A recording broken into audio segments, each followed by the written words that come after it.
নমস্কার বন্ধুরা, শাশুড়ি বৌমার পাকশালায় আজ আমি বৌমা তোমাদের সবাইকে স্বাগত জানাচ্ছি। আজ আমি তোমাদেরকে চেলা মাছের একটি রেসিপি দেখাবো। আমরা এই মাছটাতে এবার একটু লবণ, একটু হলুদ আর একটু সরষের তেল মাখিয়ে নেব।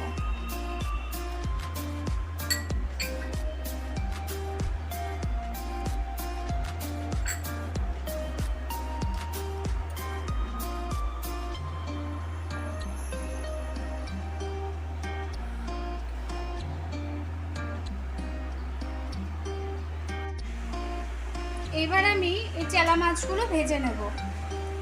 একটা উনুন ধরিয়ে আমি ফ্রাইং প্যান বসিয়ে দিয়েছি। ফ্রাইং প্যানটা আমার গরম হয়ে গেছে। এবার এখানে আমি 3 টেবিল স্পুন মতো সরষের তেল দিয়ে দিচ্ছি।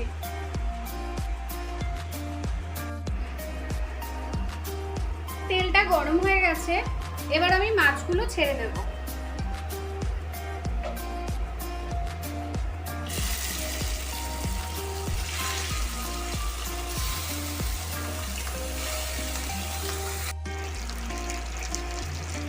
মাছগুলো আমার ভাজা হয়ে গেছে। এই মাছটা আমি একটুখানি কড়া করে ভেজে নিয়েছি। এবার মাছগুলো আমি প্লেটে তুলে নেব।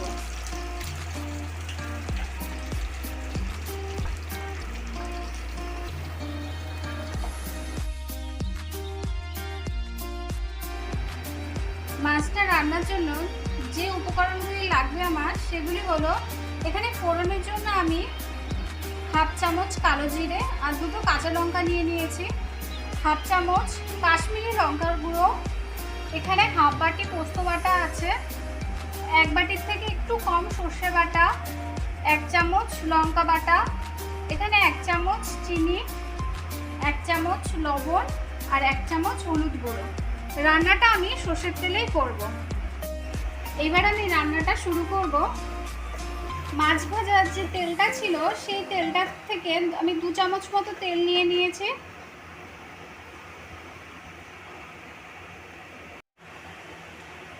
তেলটা গরম হয়ে গেছে, এবার তেলটাতে আমি ফোড়ন দিয়ে দেবো। এখানে হাফ চামচ কালো জিরে আর 2টো কাঁচা লঙ্কা নিয়েছিলাম, সেটা দিয়ে দিয়েছি। ফোড়নটা ভাজা ভাজা হয়ে গেছে, এবার আমি সর্ষেটা বেটে রেখেছিলাম সেটা ফোড়নে দিয়ে দিচ্ছি।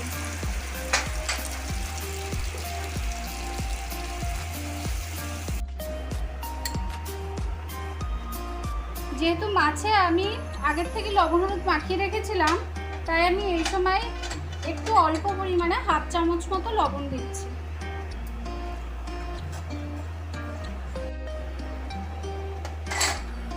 আমি হাফ চামচ হলুদ গুঁড়ো দিয়ে দিচ্ছি।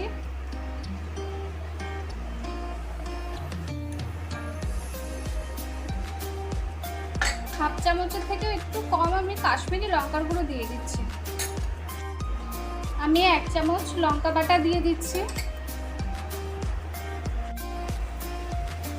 এই সময় আমি হাফ বাটি পোস্ত বাটা দিয়ে দিচ্ছি।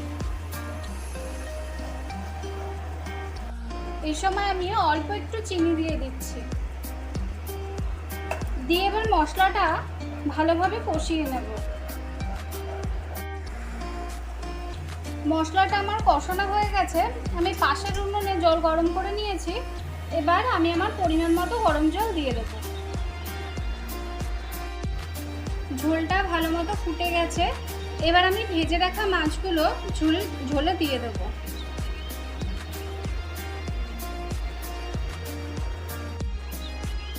মাছটা আমার রান্না হয়ে গেছে। এই মাছটা একটু মাখা মাখা হয়।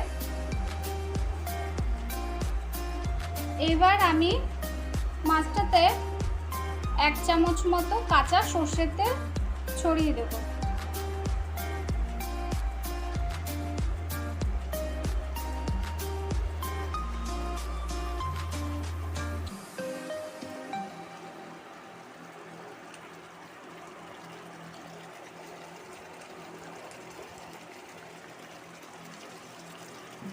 মাছটা আমি ঢাকা দিয়ে দেব। এবার গ্যাসটা অফ করে দিয়ে আমি 2-3 মিনিট স্ট্যান্ডিং টাইমে রেখে দেব। বন্ধুরা, তৈরি হয়ে গেছে সর্ষে পোস্ত দিয়ে চেলা মাছের এই রেসিপিটি। তোমরা এটা বাড়িতে তৈরি করে খাবে, তোমাদের খুবই ভালো লাগবে। আর অবশ্যই আমাকে কমেন্ট করে জানাবে তোমাদের কেমন লাগলো, আর লাইক করবে, শেয়ার করবে, আর অবশ্যই সাবস্ক্রাইব করার অনুরোধ রইল। ধন্যবাদ।